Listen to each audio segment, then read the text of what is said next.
Sud Radio, conseil de famille. C'est l'heure de retrouver Conseil de famille. Bonsoir Stéphane Moller. Bonsoir Philippe David. Stéphane, vous êtes associé au sein du cabinet Via. Aujourd'hui, nous allons répondre à Christophe qui souhaite acheter un bien immobilier en indivision avec son frère. Quel conseil pourriez-vous lui donner ? Alors l'indivision immobilière, c'est un schéma simple et un montage juridique particulièrement intéressant pour celui qui souhaite investir dans un bien immobilier avec une ou plusieurs personnes. En effet, l'indivision existe lorsqu'un bien immobilier appartient à deux ou plusieurs personnes qui sont alors appelés les indivisaires.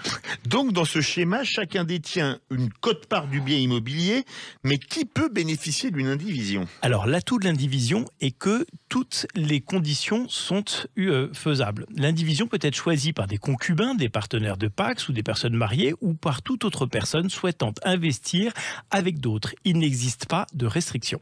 Christophe souhaiterait savoir quels sont les avantages de l'indivision immobilière. Alors l'atout majeur réside dans le fait qu'il s'agit d'un moyen très simple d'acheter un bien immobilier à plusieurs, sans formalité ni démarche spécifique. En général, l'indivision est souvent choisie, par exemple, par les couples en régime de séparation qui souhaitent acheter ensemble leur résidence principale, des copains qui veulent acheter une maison de vacances, des frères, des sœurs, etc. Le bien peut bien sûr s'acquérir à crédit, chacun des indivisaires disposant de sa propre ligne de crédit. Un montage juridique sans formalité administrative complexe reste tout de même exceptionnel et alléchant. J'imagine qu'il existe aussi des inconvénients. Alors naturellement, certes tout paraît assez simple, surtout lorsque les indivisaires s'entendent bien, mais cela n'est pas toujours le cas et des désaccords peuvent apparaître.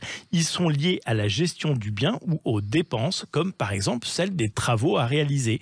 En effet, chaque indivisaire ayant des droits sur la totalité du bien, les décisions importantes doivent être prises à l'unanimité. Comment anticiper ce risque, Stéphane ? Eh bien, par une convention d'indivision devant être signée par tous les indivisaires devant notaire ou avocat et qui leur permet de fixer les règles en matière de dépenses et de gestion du bien.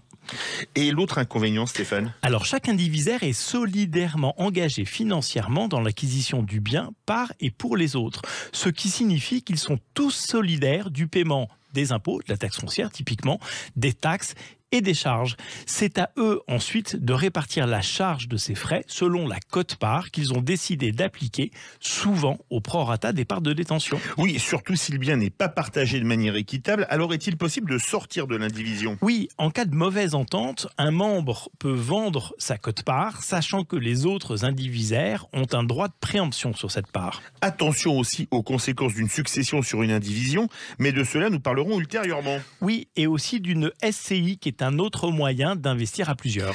Merci beaucoup Stéphane, c'est très clair. Si comme Christophe, vous avez des questions, posez-les aux équipes de Via en les envoyant sur le site de Conseil de famille, conseil-defamille.com. On se retrouve demain. À demain. C'était Sud Radio, conseil de famille.